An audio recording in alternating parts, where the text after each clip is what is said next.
অৰুণোদয় অকল টকা নহয়, ই ঘৰত মহিলা গৰাকীৰ সন্মানো বৃদ্ধি কৰিছে। আজি ঘৰখনত মহিলা গৰাকী এটা সন্মান পাইছে।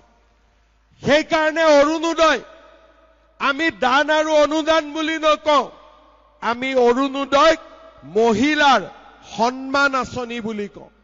কাৰণ ই ঘৰখনত মহিলাৰ সন্মান বাঢ়িছে। আৰু ঘৰত যেতিয়া মহিলাৰ সন্মান থাকে, ঘৰুৱা কাজিয়া পেচাল কমি যায়, ল'ৰা ছোৱালী শিক্ষিত হয়, সমাজখন আগবাঢ়ি যায়।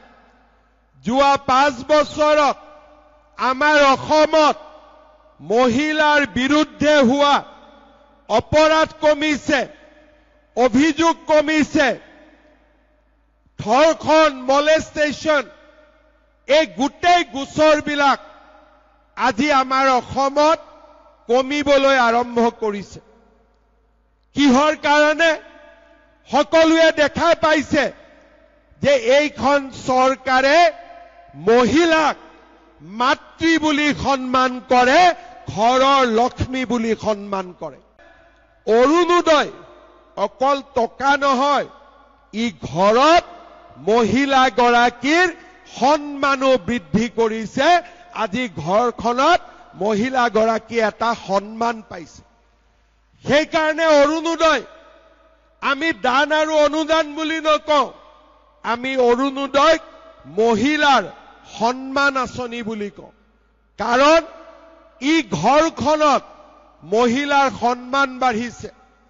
আৰু ঘৰত যেতিয়া মহিলাৰ সন্মান থাকে, ঘৰুৱা কাজিয়া পেচাল কমি যায়, ল'ৰা ছোৱালী শিক্ষিত হয়, সমাজখন আগবাঢ়ি যায়।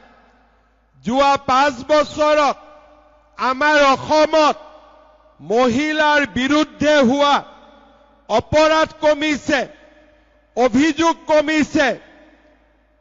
ধৰ্ষণ, মলেষ্টেশ্যন, এই গোটেই গোচৰবিলাক আজি আমাৰ অসমত কমিবলৈ আৰম্ভ কৰিছে। কিহৰ কাৰণে? সকলোৱে দেখা পাইছে যে এইখন চৰকাৰে মহিলাক মাতৃ বুলি সন্মান কৰে, ঘৰৰ লক্ষ্মী বুলি সন্মান কৰে।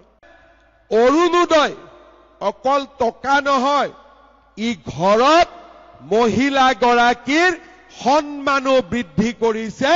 আজি ঘৰখনত মহিলা গৰাকী এটা সন্মান পাইছে। সেইকাৰণে অৰুণোদয় আমি দান আৰু অনুদান বুলি নকওঁ, আমি অৰুণোদয় মহিলাৰ সন্মান আঁচনি বুলি কওঁ। কাৰণ ই ঘৰখনত মহিলাৰ সন্মান বাঢ়িছে। আৰু ঘৰত যেতিয়া মহিলাৰ সন্মান থাকে, ঘৰুৱা কাজিয়া পেচাল কমি যায়, ল'ৰা ছোৱালী শিক্ষিত হয়, সমাজখন আগবাঢ়ি যায়। যোৱা 5 বছৰত আমাৰ অসমত মহিলাৰ বিৰুদ্ধে হোৱা অপৰাধ কমিছে, অভিযোগ কমিছে। ধৰ্ষণ, মলেষ্টেশ্যন, এই গোটেই গোচৰবিলাক আজি আমাৰ অসমত কমিবলৈ আৰম্ভ কৰিছে। কিহৰ কাৰণে?